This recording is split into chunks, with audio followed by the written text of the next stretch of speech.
Je vous propose de commencer ce temps de méditation par une prière pour que le Seigneur ouvre nos cœurs et nous fasse connaître son propre cœur, son sacré cœur.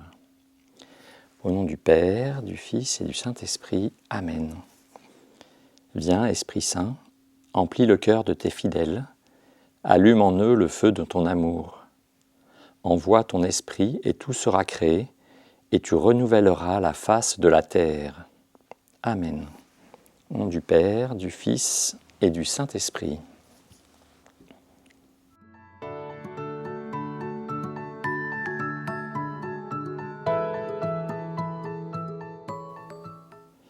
Dans les précédents chapitres, le pape François avait défini ce qu'est le cœur de l'homme, puis le cœur de Jésus, et il avait ensuite rappelé que la dévotion au Sacré-Cœur est une dévotion à toute la personne du Christ, que le cœur symbolise tout son être, symbolise le centre de son être. Maintenant, pour ce chapitre 4, le pape annonce un chapitre consacré à l'expérience spirituelle, comment chaque personne va vivre cette relation avec le Sacré-Cœur. Et du coup, il va scruter la parole, puis la vie de plusieurs saints, pour en retirer ce qu'ils disent du cœur de Jésus et de leur expérience spirituelle, pour nous montrer un chemin de ce que nous pouvons nous-mêmes vivre dans la relation avec le Sacré-Cœur.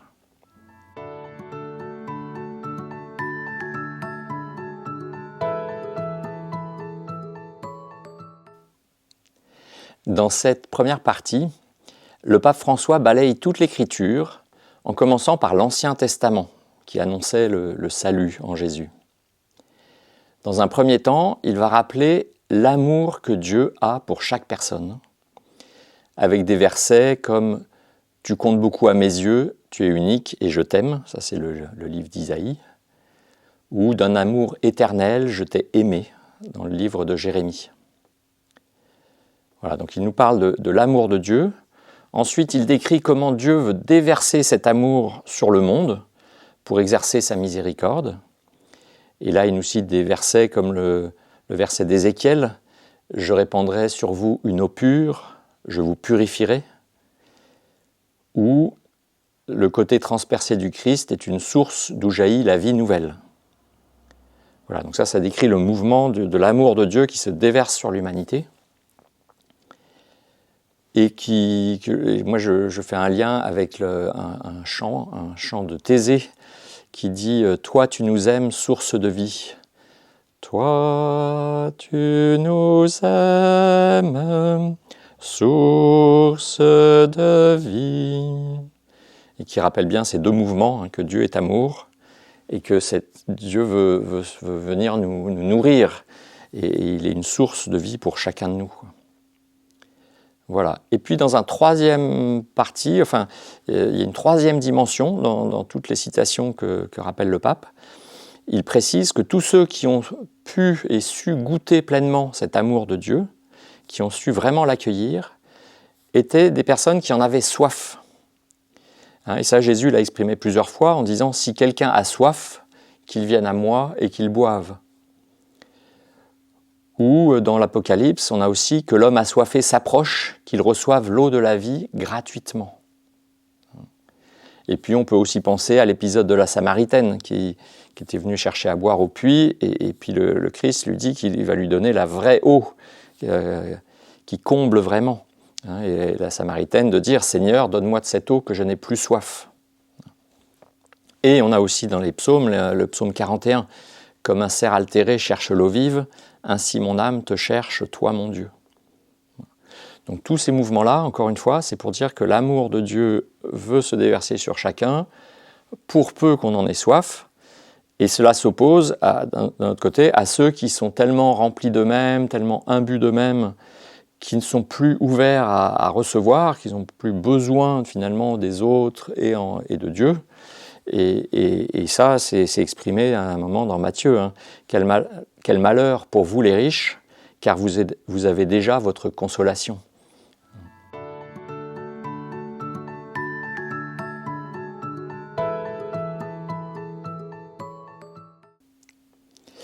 Le pape évoque plusieurs saints qui insiste sur la nécessité de ne pas s'arrêter à une connaissance intellectuelle de l'amour de Dieu, par la théologie, voire même en professant une foi, et en disant que cela ne suffit pas, mais ce qui est nécessaire, c'est après de vivre de cet amour de Dieu, de vivre d'une rencontre avec le cœur du Christ. Et afin d'atteindre une union avec lui, et du coup après une communion avec nos frères, avec les hommes.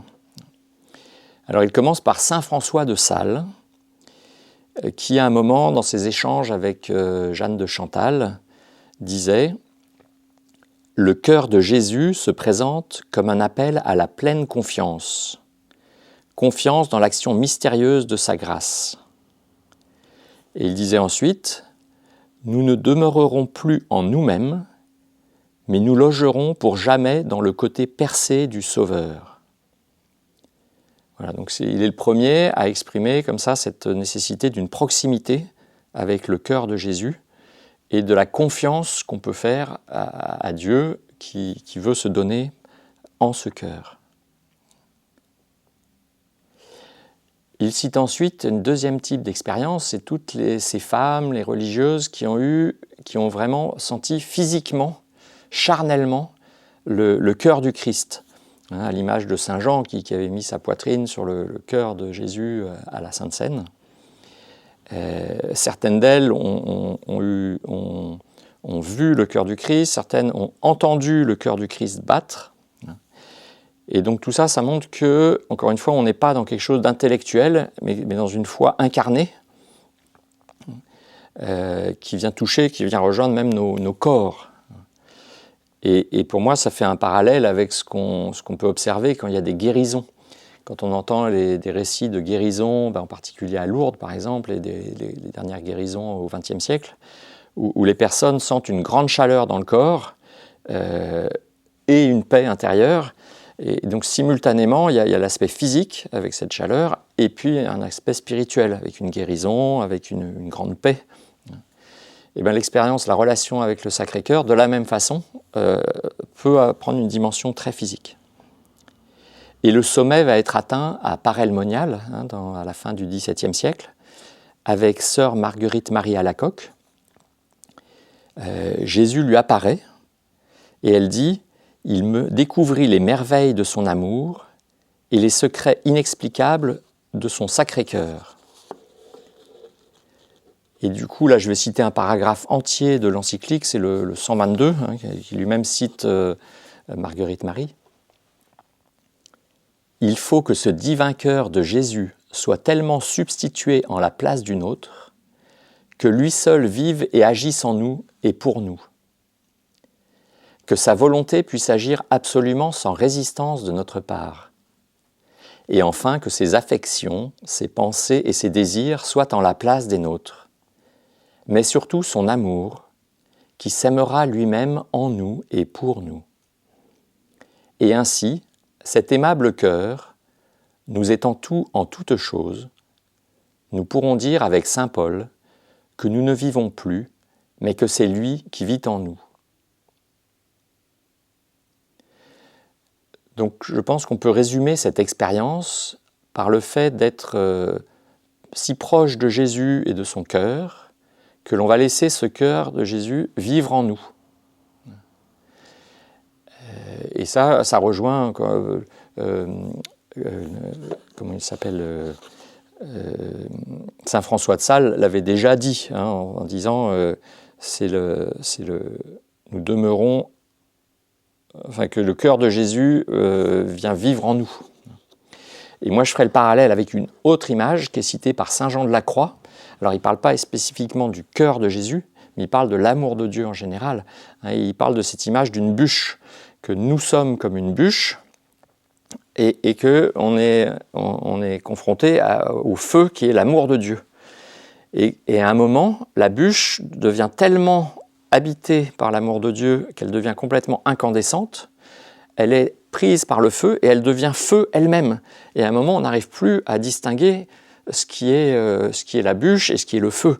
La bûche devient feu. Voilà.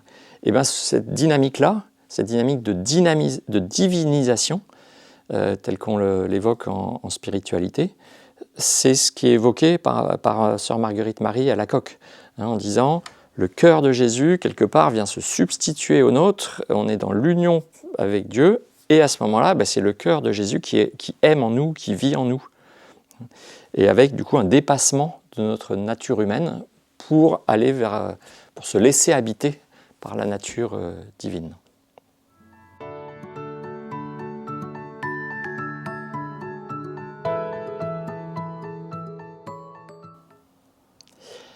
Saint Charles de Foucauld est le premier ermite qui va se consacrer au Sacré-Cœur de Jésus, avec ce fameux cœur rouge surmonté d'une croix qu'il portait sur lui.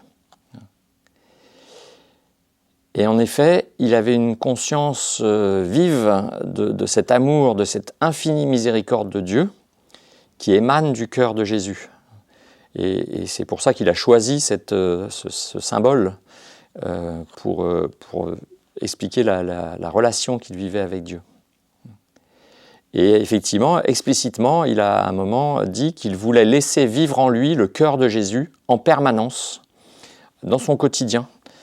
Et effectivement, Charles de Foucauld, il était habité par cette idée de vivre comme Jésus à Nazareth dans son quotidien, mais en le vivant à la façon du Christ et en étant habité, en laissant vivre en lui le cœur de Jésus, pour que lui-même soit après source d'amour et de miséricorde autour de lui. Voilà. Quant à Sainte Thérèse, Thérèse de l'Enfant Jésus, elle aussi, elle a été touchée au XIXe siècle. Il y avait une grande dévotion au Sacré-Cœur. Elle a vraiment grandi dans cette ambiance-là. Elle en a retenu cette infinie miséricorde de Dieu.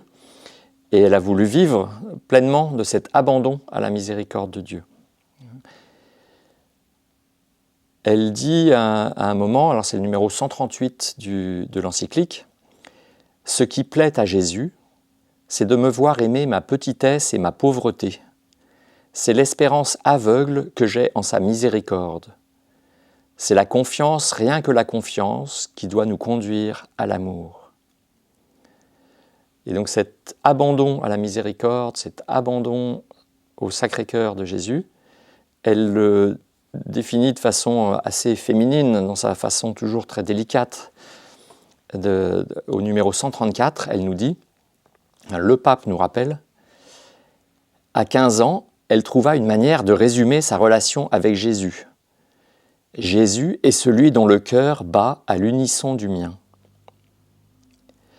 Et 2 années plus tard, elle a 17 ans, on lui parle d'un cœur couronné d'épines, et elle écrit dans une lettre « Tu sais, moi je ne vois pas le Sacré-Cœur comme tout le monde. Je pense que le cœur de mon époux est à moi seul, comme le mien est à lui seul. Et je lui parle alors dans la solitude de ce délicieux cœur à cœur, en attendant de le contempler un jour face à face. »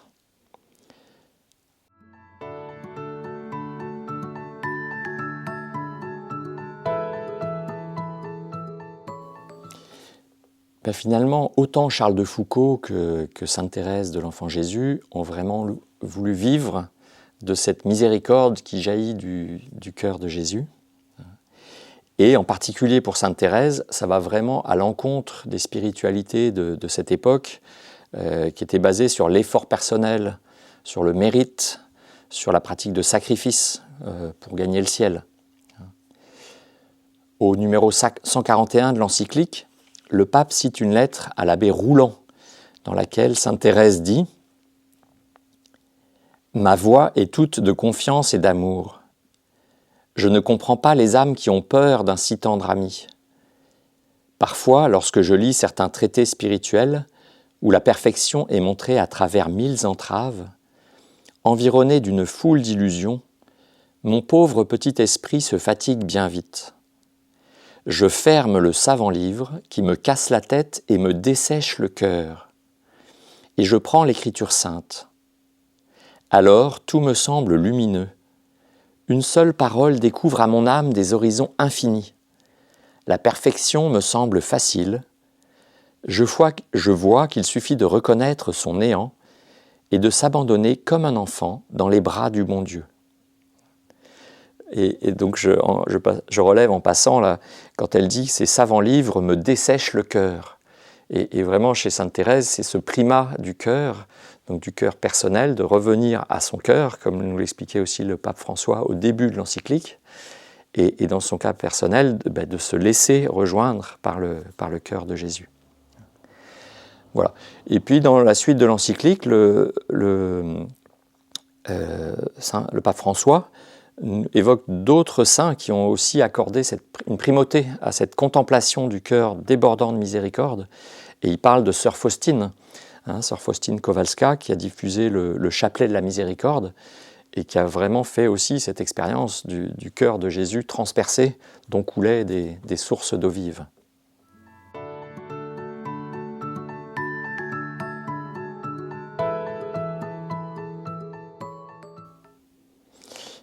Bien sûr, la blessure du côté du Christ, d'où jaillit cette eau vive, cette source de vie, cette blessure est encore ouverte. Lui qui est vivant, qui est vivant encore pour des siècles et des siècles. Et du coup, nous sommes invités à nous unir à ce mystère toujours présent, pour en recevoir des grâces. Et le pape François évoque aussi une deuxième dimension, c'est-à-dire que dans ce cœur de Jésus, à la fois il y a ce mouvement qui va nous inviter à recevoir des grâces, mais il y a aussi ce mouvement qui consiste à être en union avec ce cœur et à s'unir aux souffrances du Christ. Et du coup, là, c'est tout le mouvement de la consolation qui fait que dans notre propre chair, nous allons compléter ce qui manque aux épreuves du Christ. Et ça, il le résume au numéro 157 en disant « Le ressuscité, par l'action de sa grâce, nous permet d'être mystérieusement unis à sa passion. Les cœurs croyants qui font l'expérience de la joie de la résurrection le savent, mais ils désirent en même temps participer au destin de leur Seigneur. Ils sont prêts à cette participation par les souffrances, les peines, les déceptions et les peurs qui font partie de leur vie. Ils ne vivent pas ce mystère dans la solitude, parce que ces blessures sont également une participation au destin du corps mystique du Christ, qui marche au milieu du peuple saint de Dieu. Celui-ci porte en lui le destin du Christ en tout temps et en tout lieu de l'histoire. La dévotion de consolation n'est pas anhistorique ni abstraite, elle se fait chair et sang dans le cheminement de l'Église.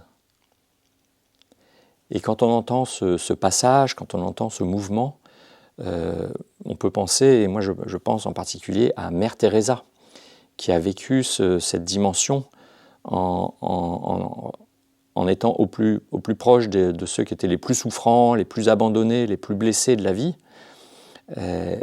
et en se faisant proche d'eux. Et ça venait bien de cet amour du Christ, de ce cœur du Christ. C'est-à-dire qu'elle a fait une expérience très forte à un moment de percevoir un appel du Christ qui disait « j'ai soif de ton amour ». Mais cet amour, c'était cet amour qui vient s'unir aux souffrances de chacun pour aider chacun à les dépasser et à recevoir la grâce pour dépasser ces épreuves. Et du coup, en ce sens, Mère Teresa, elle s'est unie à la passion du Christ dans chacune des personnes que le Seigneur mettait sur sa route. Et on peut noter que c'est une sacrée différence avec une façon peut-être plus spontanée de réagir. Moi, je sais que personnellement, face à une difficulté, à une épreuve, plutôt que de rester dans la confiance, dans l'abandon à la grâce et de savoir qu'un jour Dieu va me permettre de traverser cette épreuve, je pourrais avoir tendance à fuir, à rejeter, à refuser même que l'épreuve existe, ou à me plaindre, ou au contraire à chercher un coupable pour rejeter la faute sur quelqu'un d'autre. Enfin voilà, pour dire que c'est vraiment un sacré approfondissement spirituel que d'arriver à vivre aussi cette dimension-là d'union au Christ pour consoler son cœur.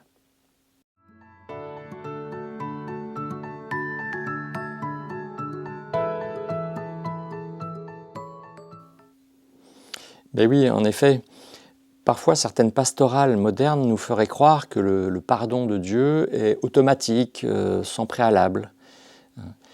Or, le pape François nous rappelle qu'il y a une étape nécessaire, c'est cette prise de conscience à un moment entre cet amour infini de Dieu et nos petitesses, les limites de notre nature humaine.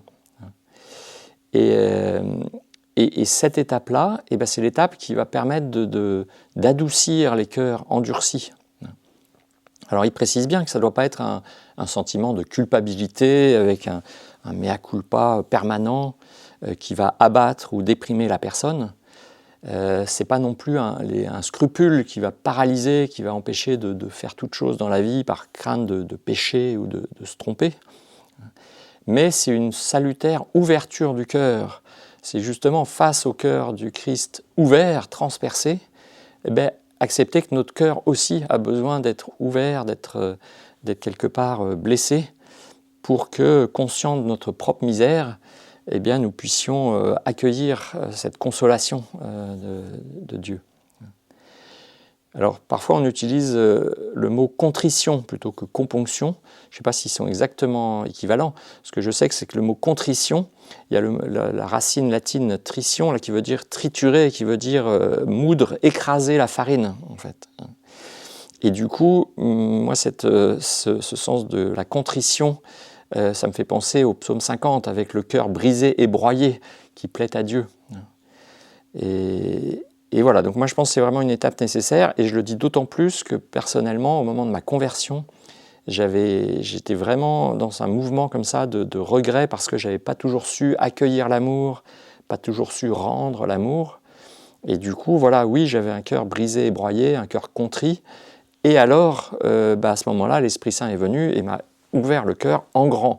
Et j'ai pu accueillir pleinement l'amour de Dieu.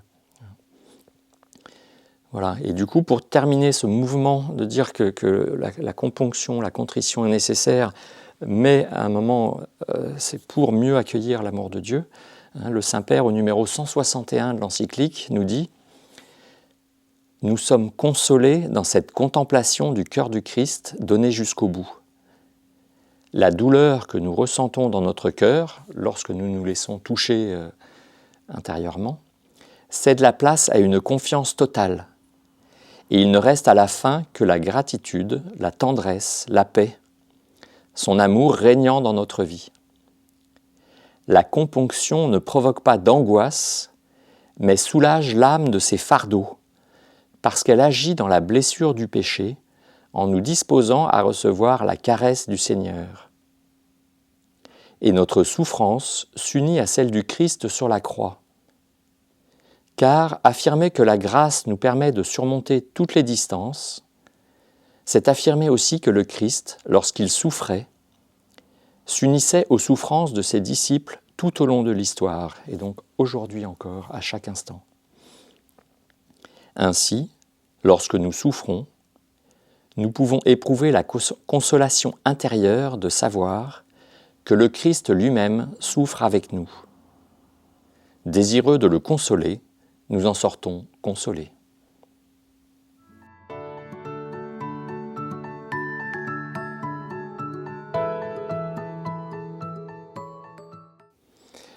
En lisant cette encyclique d'une part, et puis ce chapitre en particulier, j'ai pris conscience que finalement, sans le savoir vraiment, j'avais une certaine dévotion au Sacré-Cœur.